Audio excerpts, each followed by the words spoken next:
Warwick, and welcome back to the penultimate episode of the race-based Warwick F1 show episodes. I am not your host, Anwar, because he is still currently not able to be on the podcast. I am your usual co-host, Lucy, and I am here for the final preview of the season, for the final race of the season, for the final race of this era of regulations, actually. The Abu Dhabi preview episode. I am joined, as one might expect, by my co-host Daniel, and also with returning guests Jasper and Bilal from the Qatar review episode, if you've not listened to that so far. So I'm going to throw you in at the deep end, all of you. I just need a one-word answer from all of you. Obviously, the main talking point coming into this weekend is the championship fight, three-way championship battle, the first time since 2010. Just each of you, no explanation, just give me a name. Who do you think is going to win the championship? Okay, Daniel, you go first. Norris. Okay, Jasper. Max Verstappen. Okay, Bilal. Lando Norris. Nice. Okay, so a bit of variety then. I think it's probably going to be Norris, but in my predictions, I've really lent into my Australian side and come up with a mathematically very implausible way that Oscar Piastri is going to win. Don't ask. Okay, so starting off with maybe Bilal first. Why do you think that kind of Norris is in such a good position? And then I'll ask Daniel as well, just, get everyone's perspectives going into the final race of the season. And also, do you think Norris will win this race as well, or do you think it will just be that he does enough to mathematically secure the title? Well, I think he's going to win the title, but I'm still unsure if he's going to win the race or not. As to why isn't he the best position, because I was looking at the past trends of Lando Norris driving in Abu Dhabi, and he hasn't finished below P8 in any of the seasons. And even when McLaren was performing decent and performing good, he aimed to finish at P5 or P6. So I think he can still get the podium very easily. And even if he gets the podium, even if he gets to P3, Max Verstappen and Oscar Piastri are automatically eliminated from the championship. So all he needs to do is get the podium, and which I think is fairly easy for him in this type of track and how McLaren is performing in the high-speed straights. And the track really suits how the McLaren drives. So yeah, I think Lando Norris is going to win the championship. Yeah, I tend to agree. Similar reasoning. I just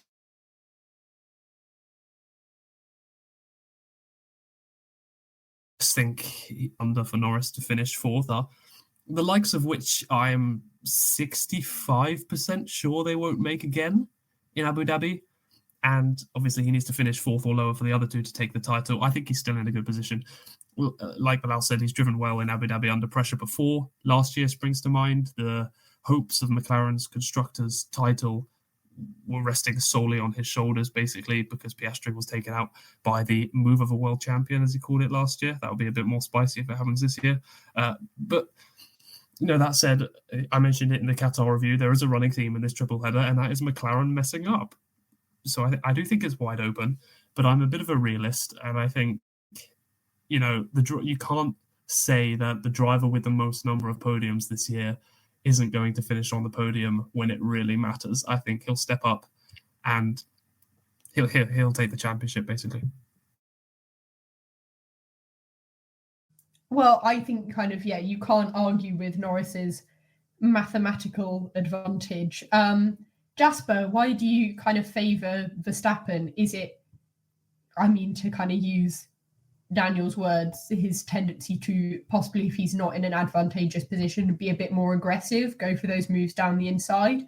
Or do you think that it's going to be much more the case that McLaren makes some sort of error, that they do something, they do a bad strategy, they don't prioritise their drivers? Why do you favour him?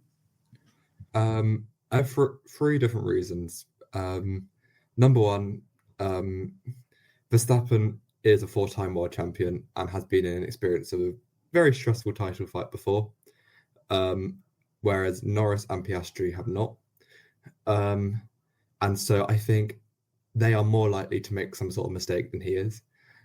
Number two, again, what you were saying about Verstappen, he's behind in the championship. You know that he will be, if he's starting behind the two McLarens, he will be sending it down the inside of turn one and hoping for the best, I think. And that could lead to McLaren's dropping down the order. And then number three, again, like I was saying in the last podcast, as a McLaren fan, I wish I wasn't saying this, but I don't trust McLaren, and I would be unsurprised if they didn't mess something up. Yeah, I would say that for a team that's won it probably says something that Verstappen could probably win a championship by himself, even if it was constructors. That McLaren won the constructors championship in Singapore when they really should have wrapped it up in Baku and then just had an abysmal weekend. So most teams, we sort of think, well, they have the ability to pull a really good weekend from nowhere out of the bag, but McLaren, it kind of feels like they have the ability to do the opposite. Speaking of McLaren, just kind of open to everyone here. We talked kind of a bit about sort of their tendency to mess things up in previous episodes, in basically every episode, it feels like. Do you think coming into this, we've talked throughout the season about the various pressure on the different McLaren drivers being in part of a championship battle. Do you think that McLaren are now feeling the sort of pressure that we'd usually ascribe to drivers being in a championship battle, and that's why they're making so many errors? Are they sort of suffering almost from a lack of experience in recent years of being in a championship fight? This is kind of open to anyone who kind of has opinions. Feel free to jump in. Yeah, I think I should start on this one. I was actually thinking of two scenarios, and what will McLaren do if they end up in this scenario is if suppose Lando is in P4 and Oscar is maybe driving in P2 or P3, would they think to give a team radio to Oscar saying that, please let Lando pass, as you would still have no chance of winning the championship, and Lando does. But at the same time, they care so much about their PR and their media, is that it's a 50-50 question if they even gonna ask Oscar or not. And I think it just adds up so much more pressure for McLaren as to what should they now really do, because they bring this upon themselves, favoring both of their drivers throughout the whole season. And now if they make a different favoring, if they favor only just one driver, it's gonna short their media. And I don't think what they're gonna answer to this.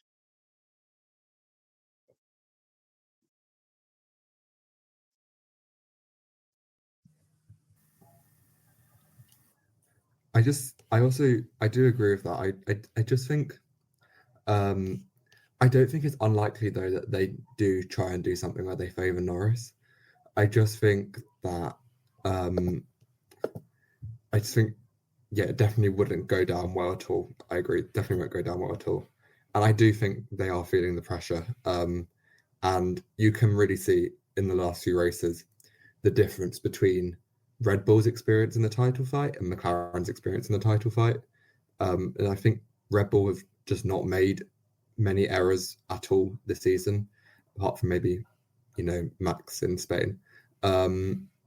Whereas McLaren errors just have increased as the season went on.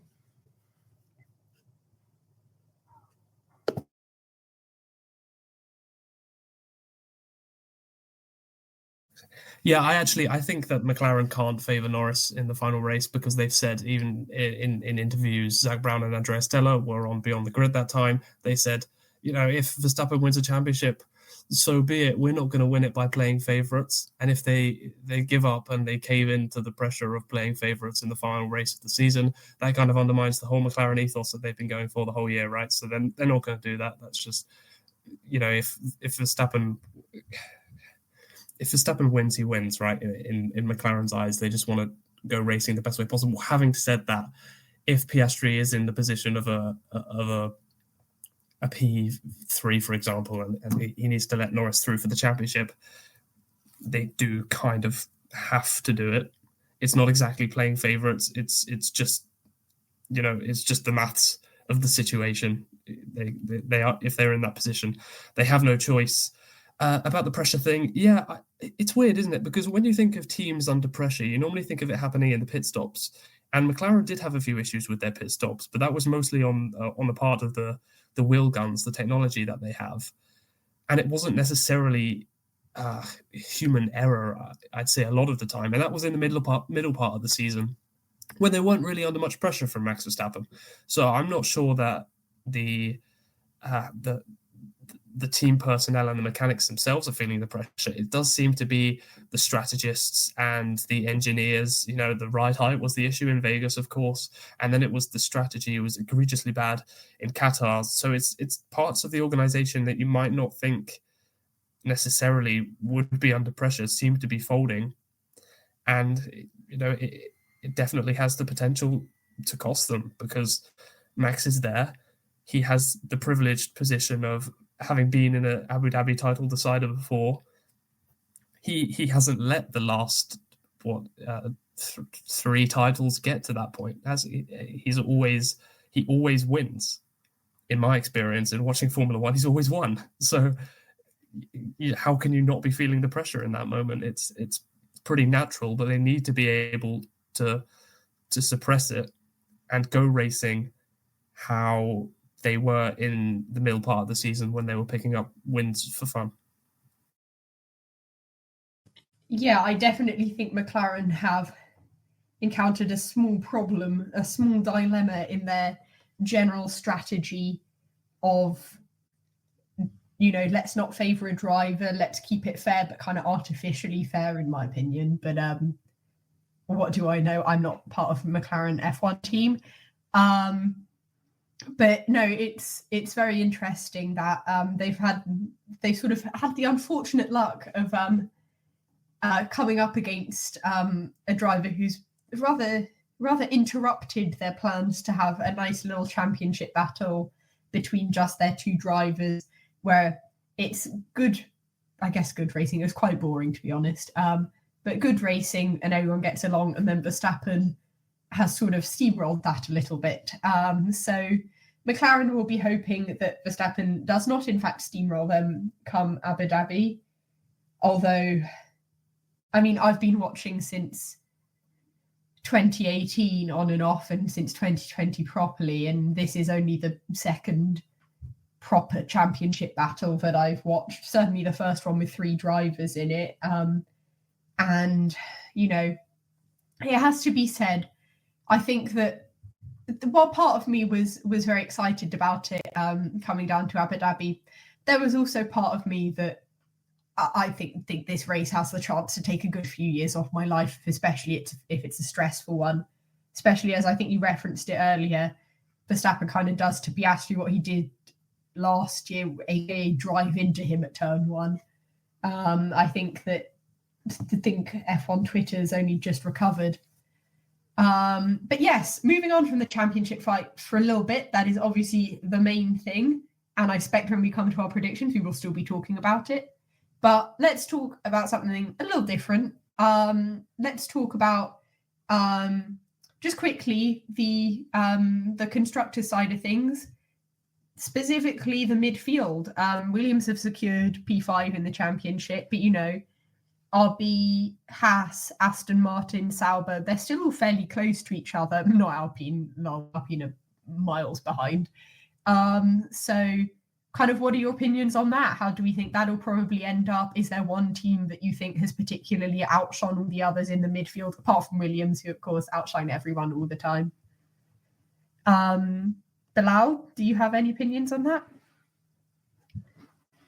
From what I think Racing Bulls are going to end up in P6 where they are. And the only change I think of seeing is Haas F1 team performing good in this race and actually ending up P7 and Aston Martin finishing P8.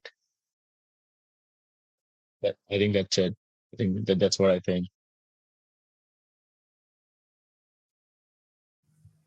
Yeah, I think that makes sense. I think would we probably concede that kind of RB have earned P6 in the midfield? Obviously, Isaac Hadjar got that podium, but do you think that they kind of have outclassed, the likes of Haas really significantly, or kind of would you have expected maybe, do you think another team's got particularly unlucky maybe with engines or with strategy or DNFs that kind of weren't their fault or anything?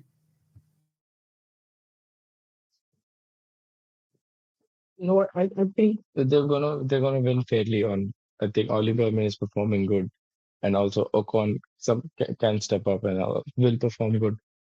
So it's only Alonso who's been carrying the team for Aston Martin anyways, and if he messes up, then they're going down in the Constructors' Championship. Yeah. What about Jasper or Daniel? Do you kind of have any opinions on the midfield fight? I realise it's probably the least interesting battle coming into this race, but I feel, we do sometimes forget about the midfield just by focusing on the front. And, we have had a fair few surprises in terms of surprise podiums, good points. It's been quite interesting this season, I think. No, this is the only championship battle that I'm interested really is Aston Martin versus Haas for 7th in the Constructors. No, Aston Martin actually overtook Haas for 7th last race with Alonso's P6, I believe, and Haas having a dreadful race where both drivers got penalties as a result of the pit crew's failings. So we talk about pressure being on teams. Maybe Haas are kind of feeling it in that department, and that kind of came to fruition in Qatar. And at Sauber, only 5 points behind Haas, I think it's perfectly possible that we come to a track where there's quite a bit of downforce required in Abu Dhabi. It could definitely play to the strengths of that Sauber, and I can see Nico Hulkenberg turning up and just putting in a little, a little P, even a P8 or something when Haas don't score would be enough to take it. So I could definitely see that happening. I think Haas are kind of too inconsistent this year to have earned any higher than 8th in the championship. Racing Bulls have definitely earned their 6th. They've been mighty competitive. They have a car for every circuit, basically. All season long, they've been turning up, and Isaac Hadjar's been delivering. So fair play. He's been rewarded for that. And Aston are just a bit too slow sometimes. And they've got Stroll in the car as well. So I think it's going to pretty much shake out how it deserves to by the end of this weekend. Yeah, I mean, I definitely think, I was about to say if the front of the field gets too boring, if the front of the field gets too stressful, there's always the midfield to keep us occupied, I say. And equally, if all of the front drivers, if it all gets a bit chaotic and they all drive into each other, it will be one of those midfield teams that picks up the pieces. I say midfield teams, I of course mean midfield teams and some of the lower ranked teams in our estimations, like Ferrari. No, I think that, yeah. So the midfield's also something to keep an eye on. I think when you get to the season, any kind of positions that are undecided are sort of, you want to keep a bit of an eye on them. Last year, it was obviously for the Constructors' Championships, and this year, arguably, at least from the constructor side, a bit lower stakes. But speaking of teams, and specifically of team makeups, we will probably be covering this more in a news episode after the Abu Dhabi Grand Prix. But we are going into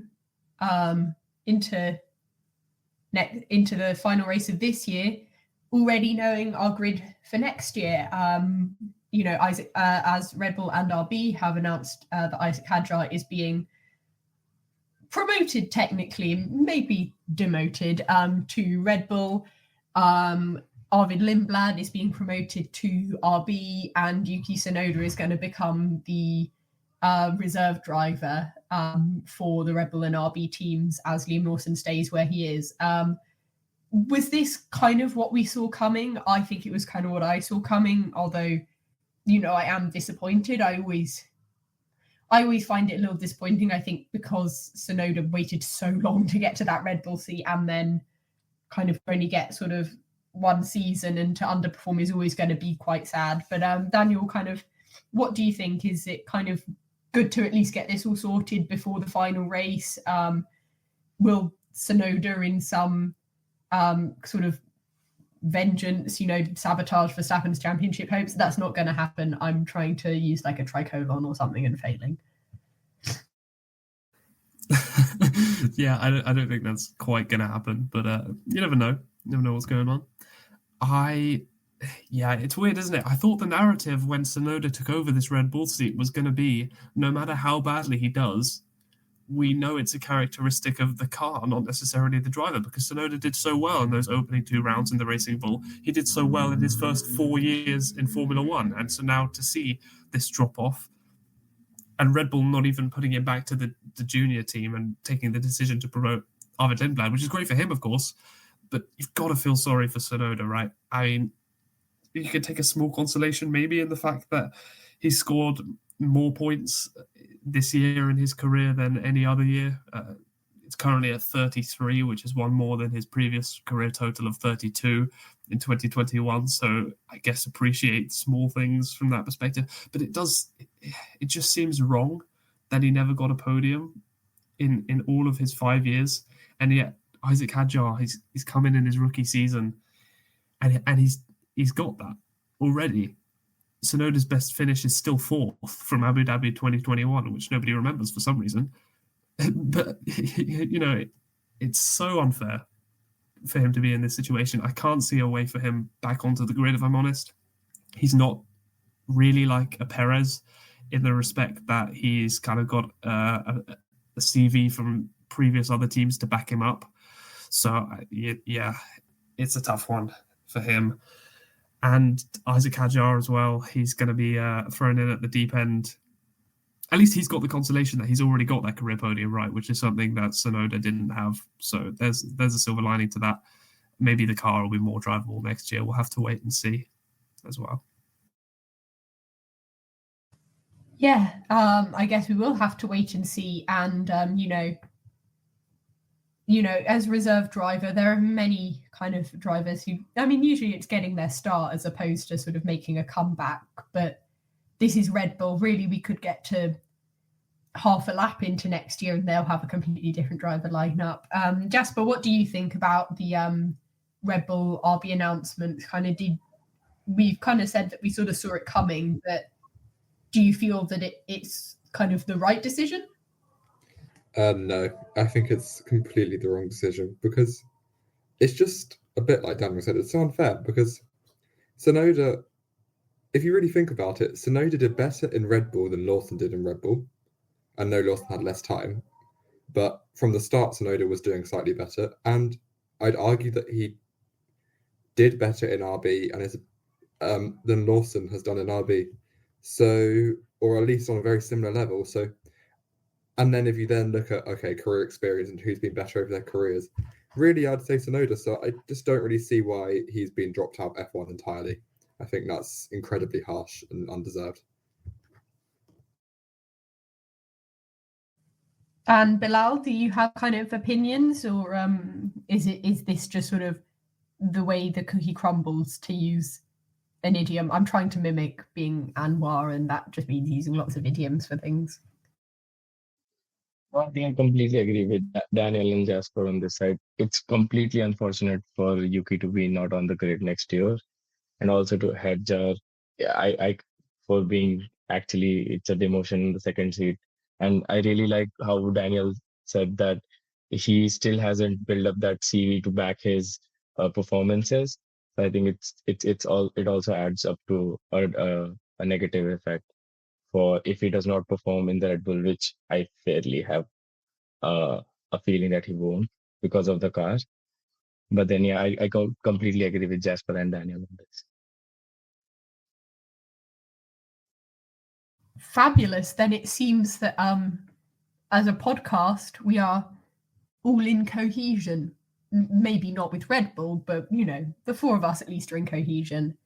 And I think to be honest, I think most of this as well, especially with things about what might happen in the last race. I think the most interesting discussion will come in our review, presumably next week. So without further ado, let's get to the bit which I know we're all here for, and let's get on to predictions. So shall we start with our guest, shall we? Jasper, would you like to go first with your pole position, and then your P1 to 5, and then we'll do the DNFs and random in a sec. Okay, so my pole position is Oscar Piastri, and then my P1 to P5 it is Max Verstappen in P1, Piastri in P2, Russell in P3, Norris in P4, and then Antonelli in P5. Fabulous. I have written those down. Those all seem fairly reasonable. I mean, we've seen the prediction I make, so whether something's reasonable or not should not really be judged by me. Bilal, do you want to go next? I think pole position goes to Max Verstappen. P1 to 5 for me is Lando Norris P1, Max Verstappen P2, Oscar Piastri P3, Russell P4, and Sainz P5. Yeah. I would be very much in favour of a Carlos Sainz P5. I have not predicted it because every time I predict that Williams is going to do really well, they get double DNF. So I'm just trying to avoid that curse. But we shall hope that you are not trapped under the same predictions curse as I am. Daniel, your predictions usually go quite well, so I think that this will be a pretty good gauge of how realistic ours are. I hope not. I'm too much of a realist. I want Jasper's reality to happen, actually. The tension in those final laps of Verstappen championship on the line, Norris in P4 trying to get close. I'd love to see that. But, however, I haven't gone for that. I've gone for pole position, Lando Norris. And I was doing a bit of stat searching, actually. The last race in Abu Dhabi that wasn't won from pole position was in 2014, which is really mad to think about. And therefore, I can't really say anything, but Lando Norris wins the race on Sunday as well, wins the championship by 19 points. Verstappen into P2, kicking that overdrive gear in championship mode that we haven't quite seen from Piastri, really. And then we have Piastri in P3. Charles Leclerc in P4. Ferrari should do a bit better around Abu Dhabi, I think they have done in the past. And like Bilal, I've also put Sainz P5. And if he does that and Albon doesn't score, he'll take P8 in the Drivers' Championship by 1 point. Well then, I think your stat about Abu Dhabi is very interesting because I believe there's another stat that I can't remember the year, but it's that whoever wins Abu Dhabi wins the championship in the next year, which means that you and Bilal, with your predictions that Lando Norris will win the championship, are probably looking fairly good. I will now do my predictions. As I said earlier, mine are kind of based more on a hypothesis of what I'd kind of like to happen as opposed to anything concrete, and also what I'd like to happen. This is just because, to be honest, I think the chaos that would give us this answer, it would kind of be worth it. I've said Piastri on pole. Admittedly, he didn't qualify on pole last year, but I found it very hard to judge this because when you DNF on lap 1, you kind of can't really get any gauge for how you perform around that track, which is very annoying for me trying to compare Piastri to his teammate. But anyway, P2, I said Antonelli. He's had a really good year this year.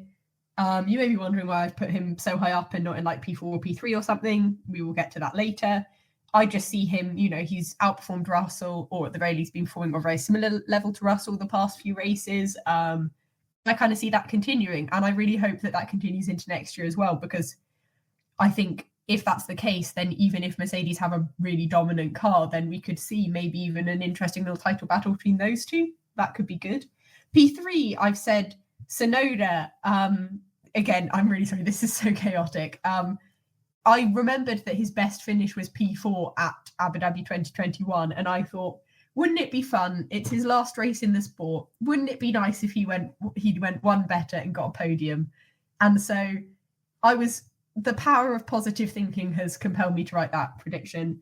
Russell, I've put P4 kind of similar to Antonelli in P2, except a couple of positions low. And if I put him on the podium, it would have ruined my Tsunoda idea. And then P5, I've said Isaac Hadjar. I just think the RB is going to be quite good. It might also be quite bad, or it might be exactly the same as ever. But, I just see him having a good race. So those are my predictions. And we will quickly cycle back through again with DNF and random predictions. I may ask you to explain your random prediction if I don't understand it, or if we need to clarify whether it's random enough. But Jasper, let's start with you again, since you told us your pole and P1 to 5 first. My random prediction is that Alonso recreates the Petrol 2010 moment and holds up Lando Norris for part of the race. And then my DNF prediction is Lewis Hamilton. Preferably at the end of the race to cause a interestingly timed safety car. So what I've concluded, Jasper, is that you just kind of want to watch the world burn. Absolutely. I would like to say as well, speaking of 2010, I'm not completely delusional in my Piastri's going to win the World Championship idea, because in 2010, the last time we had 3 drivers fighting for the championship come the last race, Sebastian Vettel won. And do you know what position Sebastian Vettel was in the championship before going into the Abu Dhabi Grand Prix? That's right, 3rd place. I rest my case. Okay, before I get too carried away and start, bringing out my cork board with its, like red thread connecting like everything, like I'm on a detective show. Bilal, what about your DNF and random prediction?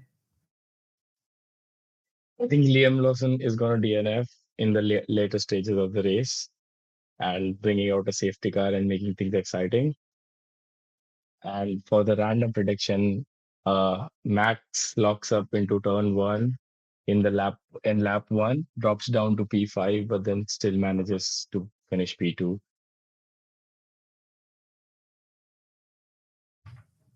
Fantastic. And Daniel, now your DNF and random prediction as well.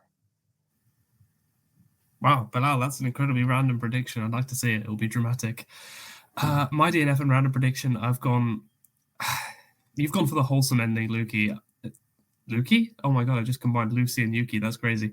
You've gone for the wholesome ending, Lucy, with Yuki Tsunoda. I've gone for the dreadful ending of a DNF in his final race, perhaps in the sport, but definitely in Red Bull. There's something about Abu Dhabi where drivers tend to DNF in their last race for that team in Abu Dhabi. So last year, Colapinto, Bottas and Perez DNF'd in their last races for their team. Latifi and Alonso did it in 2022. Raikkonen, Giovinazzi and Russell, all 3 of them in 2021. And Raikkonen as well in 2018, I believe, and so on. The trend has continued for many years, and it will continue. I had the choice of Hadjar or Tsunoda, so I'm going with Tsunoda, and we'll see if that one comes in. Random prediction is a sad one as well, probably, because it's become random, is a Hamilton top 7 finish, because the last one was a few races ago in Austin, Texas, with a 4th position, but the one before that was, it seems like ages ago, Monza in 6th, so he hasn't finished in the top 7, let alone the top 3 for a while now. But at least it can't get any worse, right? Surely. Well, according to Jasper's prediction, it can. It certainly can. Well, that would also be very interesting. I really hate that that Hamilton top 7 has become a random prediction, but that is what it is, isn't it? I kind of forgot that everyone seems to DNF when it's their last race for a team at Abu Dhabi. Which probably, so good luck, Yuki. And now my DNF is Verstappen. I've predicted some sort of chaos. I was just writing names down on the page, and then I actually wrote out all my predictions and realised I'd forgotten to put Verstappen, or Norris actually, but Norris I've assumed he's just finishing in 6th for the maths of Piastri's title. I just realised I'd forgotten to put Verstappen anywhere, so I put him in my DNF to try and justify not putting him anywhere in my top 5. Maybe he had an incident. Maybe he tried to dive bomb Piastri and it really didn't work. Maybe he drove into the side of George Russell again and got actually disqualified this time, although that wouldn't count for a DNF. It would explain why he's not in my top 5. And my random, we may need to confer on whether this is random enough. I've said at least 4 drivers lead the race at some point.